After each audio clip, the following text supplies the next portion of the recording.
नमस्कार साथियों, मैं आदेश आपका राही आदि क्लासेस में स्वागत करता हूं। हम सभी पढ़ रहे थे संधि। संधि में हमने स्वर संधि को समाप्त कर लिया था और कल हमने व्यंजन संधि को भी समाप्त कर लिया था। आज हम सभी क्या पढ़ेंगे? आज हम सभी संधि का जो भेद होता है वो तीसरा भेद पढ़ेंगे, विसर्ग संधि। क्या आज हम सभी पढ़ेंगे विसर्ग संधि।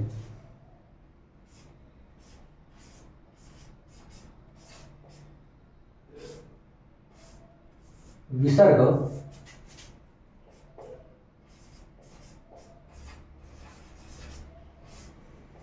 विसर्ग संधि को आज हम पढ़ेंगे। उम्मीद है आप सभी को क्लासेस पसंद आ रही होगी। आप सभी अधिक से अधिक सहयोग करें ताकि लोग अधिक से अधिक आपके इस राही आदि क्लासेस परिवार में जुड़ते रहें। आप सभी क्लास को लाइक कर दीजिए और अधिक से अधिक लोगों को शेयर कर दीजिए। अब हम चलते हैं, अपनी क्लास को शुरू करते हैं देर ना करते हुए। हमें आज पढ़ना क्या है? विसर्ग संधि पढ़ेंगे। विसर्ग संधि की परिभाषा क्या होती है पहले हम उसे देखेंगे। तो परिभाषा क्या होती है? यदि विसर्ग के बाद पार्ट इसमें पहला होता है, पहले पार्ट और दूसरा पार्ट क्या होता है? पहले पार्ट में विसर्ग आना चाहिए। अब यहाँ क्या बोल रहा है? यदि विसर्ग के बाद स्वर अथवा व्यंजन हो, क्या हो? विसर्ग के बाद स्वर्ग अथवा व्यंजन हो तो वहां पर विसर्ग संधि होती है। विसर्ग संधि होती है। और यहां पर यह बात ध्यान देना है हमें कि जो परिवर्तन होगा वह क्या होगा? विसर्ग में होगा। जो भी परिवर्तन किया जाएगा वो हमें विसर्ग में करना है। अब हम क्या करते हैं? इसकी परिभाषा को लिख लेते हैं।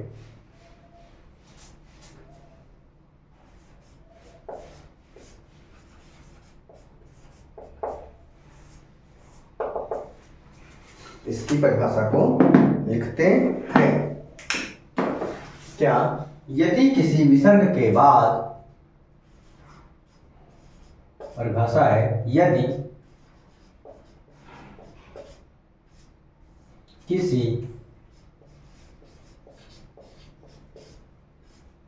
विसर्ग के बाद, यदि किसी विसर्ग के बाद, यदि किसी विसर्ग के बाद कोई स्वर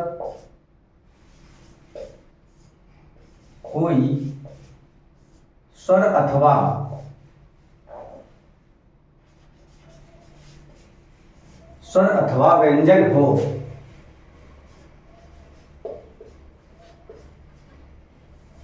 स्वर अथवा व्यंजन हो तो वहां पर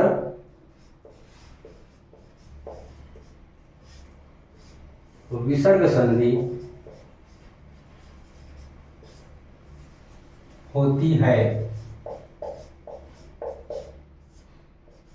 तो वहां पर क्या होगा? वहां पर विसर्ग संधि होता है।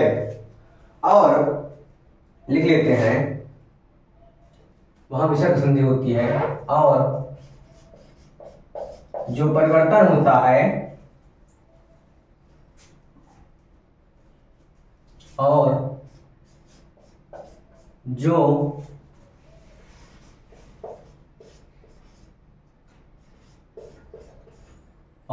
परिवर्तन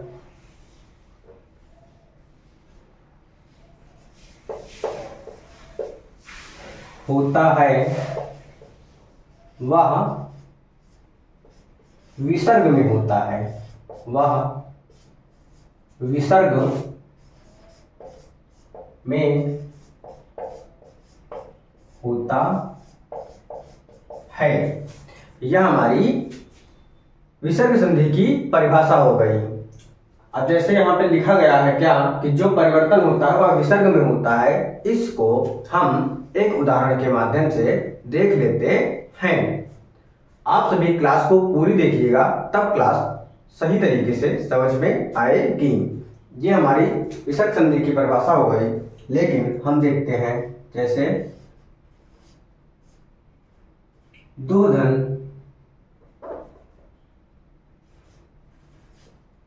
दो धन क्या आत्मा, दो धन आत्मा क्या है ये कि दो धन आत्मा, ये क्या है संधि विच्छेद है। लेकिन हमें इस उदाहरण के माध्यम से देखना है, यहाँ पर क्या बोला गया है कि जो परिवर्तन होगा वह विसर्ग में होगा। तो यहाँ पर आप सभी को विसर्ग दिखाई दे रहा है, तो परिवर्तन इस विसर्ग में ही किया जाएगा, अन्यथा बाकी सभी चीजों को उसी प्रकार लिख दिया जाएगा। जैसे हमने लिख दिया तो इस विसर्ग का रूल के तहत रा हो गया और ये आ जो है इसमें आ गया और ठीक उसी प्रकार बाकी लिख लिया गया। तो यहाँ पर हमारा संधि करने के बाद जो शब्द बनता है वह दुरात्मा शब्द बन जाता है। यह बात तो रही हमको हमारी क्या कि आप सभी को परिभाषा को कैसे सिद्ध किया जाता है वो बता दिया गया है कि जो परिवर्तन होता है वह विसर्ग में होता है। तो ये हमारी विसर्ग संधि है। अब क्या करेंगे, विसर्ग संधि का एक एक रूल हम पढ़ेंगे। आगे हम चलते हैं अपने रूल की तरफ। विसर्ग संधि के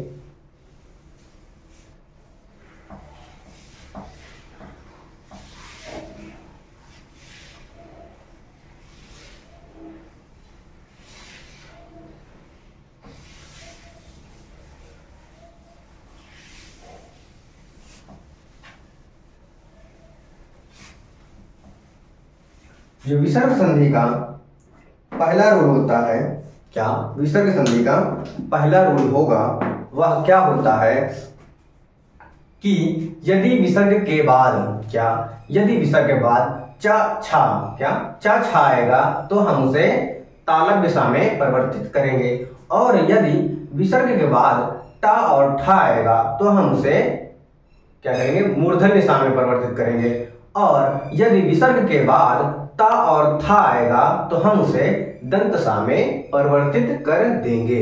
यह हमारा विसर्ग संधि का पहला रूल होता है। अब हम इस रूल को पहले लिखते हैं, उसके बाद उदाहरण के माध्यम से समझते हैं। तो हमारा विसर्ग संधि का पहला रूल क्या कहता है कि यदि विसर्ग के बाद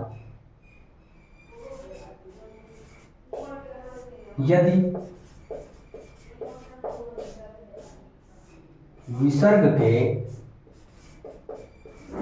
बाद च छा चा छा हो तो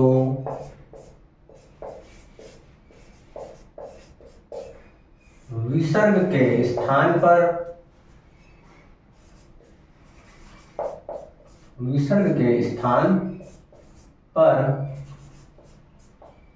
श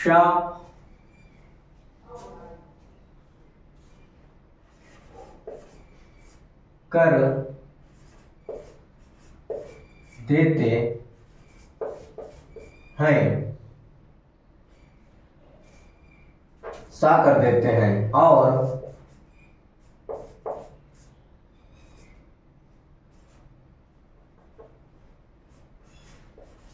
जब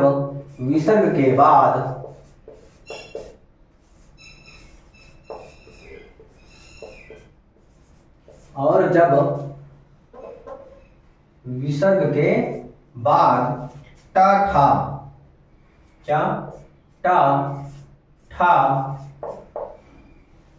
हो तो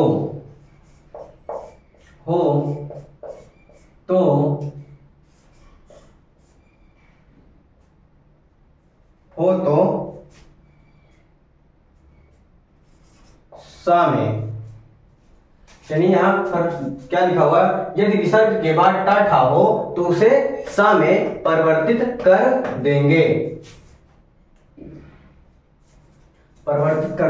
और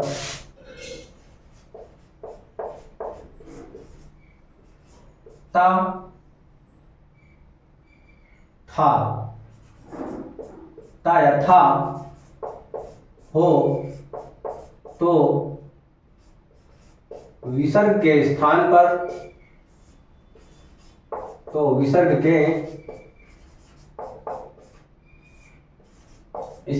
पर सा कर देते हैं, सा कर देते हैं। ये तो हमारी परिभाषा हो गई। क्या हो गई? परिभाषा हो गई। अब हम इस परिभाषा को उदाहरण के माध्यम से समझते हैं। आप सभी को यहाँ पर मैं बोर्ड पर लिख कर बताता हूँ, तो इसलिए हो सकता है आपको क्लासेस कम पसंद आ रही हूँ। हाँ, और जगह होता है तो वहाँ डिजिटल बोर्ड प्रयोग किया जाता है, तो वहाँ बहुत अच्छे से दिखाया जाता है। लेकिन आप सभी जो कंटेंट पढ़ाया जा रहा है उस पर ध्यान दीजिए। जो मेरे द्वारा पढ़ाया जाए वह पेपर में आना चाहिए। अब हम क्या करते हैं, इस रूल नंबर 1 का उदाहरण देख लेते हैं। तो इसका उदाहरण क्या है? निधन क्या कि निधन चय, निधन चय। यहां पर क्या बोला गया था कि विसर्ग के बाद चा छा, विसर्ग के बाद यहाँ विसर्ग है, विसर्ग के बाद क्या आ गया? चा। जब चा और छा हो तो विसर्ग के स्थान पर क्या हो जाएगा? शा हो जाएगा। विसर्ग के स्थान पर क्या होगा? सा हो जाएगा। तो हमें नी को वैसे ही लिख लेंगे, और ये विसर्ग है, विसर्ग के स्थान पर क्या कर देंगे? शा कर दिए। आगे चय लिखा हुआ है और हम उसी प्रकार चय को लिख लेंगे। तो हमारा संधि करने पर जो शब्द बना वह क्या बना? निश्चय। क्या बना? निश्चय शब्द बन गया। तो उसके बाद हम देखते हैं क्या अगला उदाहरण, निधन छल। क्या? निधन छल। यहां पर विसर्ग है, यदि विसर्ग के बाद चा और छा आता है तो उसे हम तालव्य सा में परिवर्तित कर देंगे। तो यहां पर हम विसर्ग के स्थान पर शा लिख देंगे, तो हमारा संधि क्या बनेगा? निश्छल। निश्छल शब्द बन जाएगा। उम्मीद है अब आपको ये जो रूल है वह उदाहरण के माध्यम से समझ में आ रहा होगा। अभी हम और उदाहरण देखेंगे इसके अंतर्गत। फिर अगला उदाहरण है क्या कि निधन तार। क्या? निधन तार। यहां पर क्या है कि यदि विसर्ग के बाद ता या था है, क्या? ता या था आएगा, तो हम क्या करेंगे? उसका शा में परिवर्तित कर देंगे। ये होता है दंत सा। और ता था दा था ना, यह भी लाइन होती है दंत वर्ण की। अगर हम सभी ध्यान दें तो चा छा जा झा यह तालव्य के द्वारा बोला जाता है मुख में, तो तालु के द्वारा बोला जाता है, तो ये तालव्य सा ही होता है। और ये टा ठा मूर्धा होता है, मूर्धन, तो ये मूर्धन सा भी होता है। और ये ता था दंत आता है, तो ये दंत में, यानी वो सेम सभी आप सभी देख रहे हैं। तालब का तालब वाले में परिवर्तित हो रहा है, मूर्धा का मूर्धा वाले में, दंत का और दंत वाले में ही परिवर्तित हो रहा है। तो यहां पर हम क्या करेंगे? निस्तार शब्द क्या बन जाएगा? निस्तार शब्द बन जाएगा संधि करने पर। अगला उदाहरण है क्या? निधन तेज। क्या उदाहरण है? निधन तेज। ठीक इसी प्रकार विसर्ग के स्थान पर हम क्या करेंगे? दंत सा कर देंगे। क्यों? क्योंकि विसर्ग के बाद ता या था है, तो हम इसको दंत सा में परिवर्तित कर देते हैं। तो ठीक उसी प्रकार करेंगे तो निस्तेज क्या शब्द बन गया? निस्तेज शब्द बन जाता है। अगला उदाहरण देखते हैं, मरुधन थल। क्या? मरुधन थल। यहां पर विसर्ग के बाद ता या था है, तो हम क्या परिवर्तित करते हैं?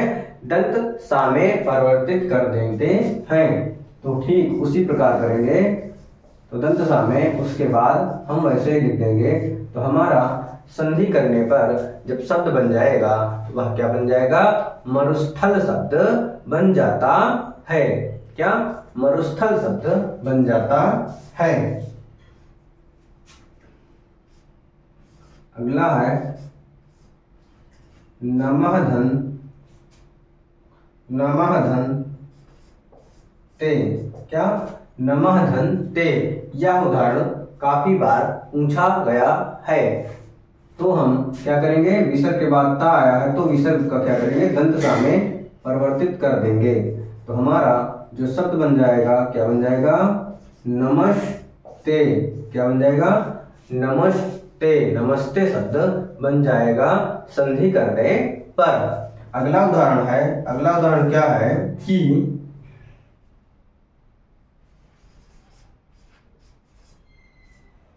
धनु धन टंकार। क्या? धनु धन टंकार। इस बार क्या आया है, विसर्ग के बाद टा या ठा आएगा तो इस विसर्ग का क्या करेंगे, मूर्धन्य सा में परिवर्तित कर देंगे। तो हम ठीक परिभाषा के तहत चलते हैं।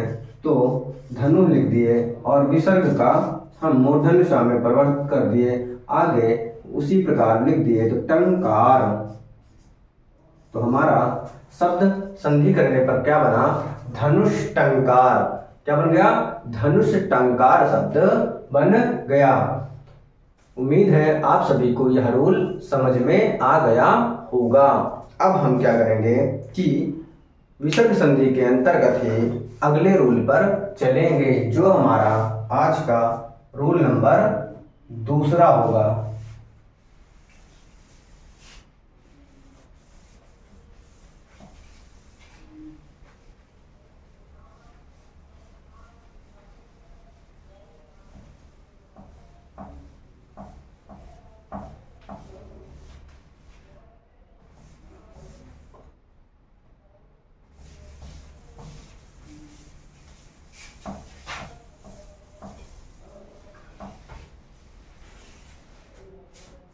क्या? रूल नंबर हम 2 देखेंगे। तो रूल नंबर 2 क्या कहता है, यदि विसर्ग के बाद, क्या? यदि विसर्ग के पहले, सॉरी क्या होगा, यदि विसर्ग के पहले विसर्ग लगा होगा, उसके पहले जैसे क्या है, हम लिखते हैं नी। तो ये विसर्ग है, विसर्ग के पहले कोई मात्रा है या कोई स्वर है, तो यहाँ पर क्या बोलेगा, यदि विसर्ग के पहले आ हो। क्या हो?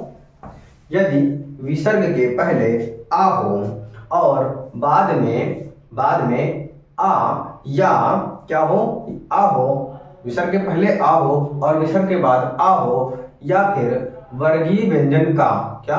वर्गीय व्यंजन का तीसरा चौथा पांचवा वर्ण, क्या? तीसरा चौथा पांचवा वर्ण, या फिर अंतस्थ व्यंजन हो। क्या? अंतस्थ व्यंजन और हा हो, तो विसर्ग का क्या हो जाता है, विसर्ग का ओ में परिवर्तन हो जाता है। अब हम इस रूल को पहले लिखते हैं, उसके बाद उदाहरण के माध्यम से समझते हैं। परिभाषा को तो मैंने बता दिया, हो सकता है आपको एक बार में ना याद हो, इसलिए परिभाषा को लिखा जाता है, लिख दिया जाता है, ताकि आपको सही तरीके से वो समझ में आ जाए। उसके बाद उदाहरण के माध्यम से हम समझते हैं। तो सबसे पहले हम क्या करते हैं, रूल नंबर यह 2 है, इस परिभाषा को लिखते हैं। यदि विसर्ग के पहले क्या बोला जा रहा है, यदि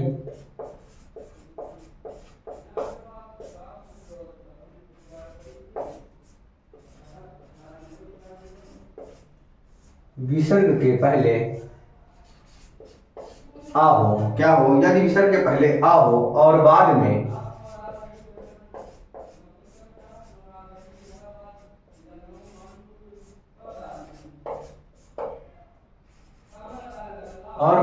आ और आ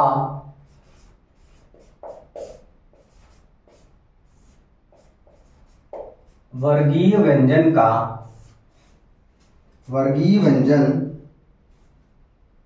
का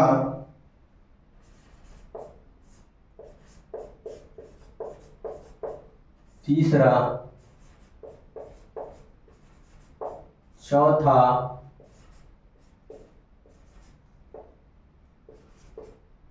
पांचवा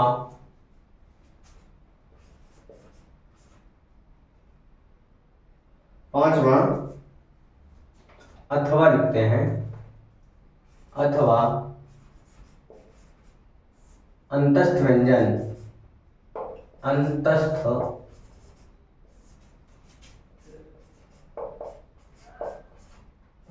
व्यंजन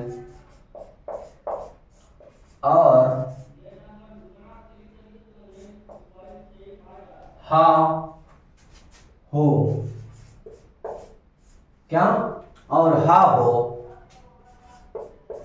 तो विसर्ग का ओ हो जाता है।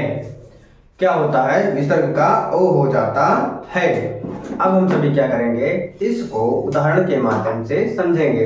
एक बार और परिभाषा को देख लेते हैं। क्या, यदि विसर्ग के पहले आ हो और बाद में, यानी विसर्ग के बाद जब दूसरा शब्द शुरू होगा तो वहां पर क्या हो, आ हो, और वर्गीय व्यंजन आप जानते हैं का से लेकर मा तक होता है। वर्गीय व्यंजन का तीसरा, चौथा, पांचवा वर्ण, क्या, तीसरा, चौथा, पांचवा वर्ण, और या अथवा अंतस्थ व्यंजन हो, अंतस्थ व्यंजन या फिर हा हो तो विसर्ग का परिवर्तन हम ओ में कर देते हैं। ये तो हमारा रूल हो गया। अब हम क्या करेंगे, इस रूल को उदाहरण के माध्यम से समझते हैं।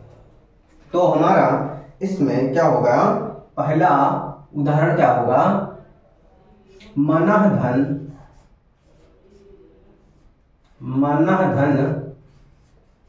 अनुकूल, क्या, मनः धन अनुकूल, मनः धन अनुकूल। अब यहां पर हम सभी देख रहे हैं, क्या देख रहे हैं कि विसर्ग के पहले, क्या, विसर्ग के पहले आ हो, विसर्ग के पहले आ हो, तो यह विसर्ग है, विसर्ग के पहले ना है, ना में आ लगा हुआ है तो विसर्ग के पहले आ है, और बाद में आ या वर्गीय व्यंजन को तीसरा, चौथा, पांचवा हो। यहां पर क्या है, विसर्ग के बाद आ आया है, तो ये जो विसर्ग है, क्या, ये जो विसर्ग है, इस विसर्ग को हम क्या कर देंगे, ओ में परिवर्तन कर देंगे, यानी ओ में परिवर्तित कर देंगे। बाकी हम सभी कुछ वैसा ही लिख देंगे। तो हम इसको क्या करते हैं, विसर्ग को परिवर्तित करते हैं। तो ये विसर्ग को हमने ओ कर दिया और ठीक सभी शब्द वैसे ही लिख दिया गया। तो मनोनुकूल हमारा संधि करने पर शब्द बन जाएगा। क्या बन जाएगा, संधि करने पर मनोनुकूल शब्द बन जाएगा, संधि करने पर।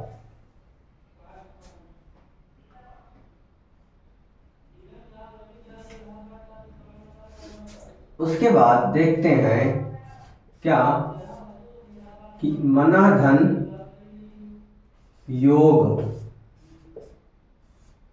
क्या, मनः धन योग, क्या कहा गया है कि विसर्ग के पहले आ हो और विसर्ग के बाद आ या तीसरा वर्गीय व्यंजन का तीसरा, चौथा, पांचवा या अंतस्थ व्यंजन हो। यहां पर क्या आया है, अंतस्थ व्यंजन आया हुआ है। क्या आया हुआ है, अंतस्थ व्यंजन आया हुआ है, इसलिए इस विसर्ग का हम क्या करेंगे, ओ कर देंगे। तो ओ करने के बाद हमारा जो शब्द बनेगा उसे देखते हैं, क्या हो जाएगा, मनोयोग। क्या बन जाएगा शब्द, मनोयोग शब्द बन जाएगा संधि करने पर। उम्मीद है यह रूल भी आप सभी को समझ में आ रहा होगा। इसका अगला उदाहरण हम देखते हैं। क्या, वयः धन वृद्ध, क्या, वया धन वृद्ध। यहां पर विसर्ग के पहले आ आया हुआ है और विसर्ग के बाद वह आया है, तो वह क्या होता है, अंतस्थ व्यंजन के अंतर्गत आता है। तो हम क्या करेंगे कि विसर्ग का ओ में परिवर्तन कर देंगे। तो हमारा जो शब्द बनेगा, क्या बनेगा, विसर्ग को ओ कर दिया और फिर उसके बाद हमने ठीक उसको उसी प्रकार लिख दिया। तो वयोवृद्ध शब्द बन गया संधि करने पर। इसके बाद हम अगला उदाहरण देखते हैं। क्या? तपः धन।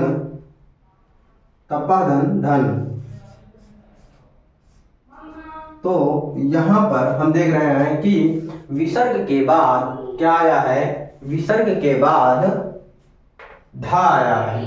क्या आया है? धा आया है। तो धा क्या होता है कि वर्गीय व्यंजन का तीसरा, चौथा, पांचवा वर्ण होना चाहिए। ता, था, दा, ता, था, दा, धा। क्या आया? चौथा वर्ण है। तो यहाँ पर क्या बोलोगे? तीसरा, चौथा, पांचवा। तो यहाँ पर धा क्या है कि चौथा वर्ण है और विसर्ग के पहले आ होना चाहिए। तो विसर्ग के पहले आ होना चाहिए, तो आ है। तो इस विसर्ग का हम क्या कर देंगे? ओ कर देंगे। जब ओ करने के बाद हमारा जो संधि करने पर शब्द बनेगा वह क्या बन जाएगा? तपोधन। क्या? तपोधन शब्द बन जाएगा संधि करने पर। इसके बाद हम अगला उदाहरण देखते हैं। क्या? यश धन दा। क्या? यश धन दा। आप सभी को यह उदाहरण यानी जो भी उदाहरण इसमें दिए गए हैं वह कहीं ना कहीं पूछे गए हैं। तो यहाँ पर आप सभी देख रहे हैं क्या है? यश धन दा। दा यानी विसर्ग के पहले आ है और विसर्ग के बाद वर्गीय व्यंजन का तीसरा वर्ण आया है। ता, था, दा, तीसरा वर्ण आया है। तो इस विसर्ग का हम क्या करेंगे? ओ में परिवर्तित कर देंगे। तो जब विसर्ग के बाद ओ में परिवर्तित करेंगे तो हमारा जो शब्द बनेगा क्या बनेगा? यशोदा। क्या बन जाएगा? यशोदा शब्द बन जाएगा संधि करने पर। तो इस रूल को भी हमने देख लिया। अब हम क्या करते हैं कि एक उदाहरण और देख लेते हैं और हमारी क्लास का टाइमिंग भी हो चुका है, क्योंकि क्लास ज्यादा बड़ी ना हो। तो इसका हम एक और उदाहरण देखते हैं। क्या? मनः धन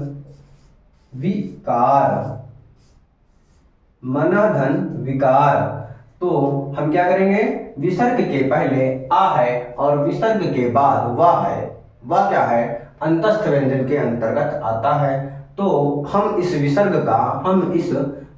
का क्या करेंगे? ओ में परिवर्तन करेंगे। जब हम इस विसर्ग का ओ में परिवर्तन कर देंगे तो ये ना है, विसर्ग ओ करिए तो नो हो गया और ठीक उसी प्रकार आगे लिख दिया गया।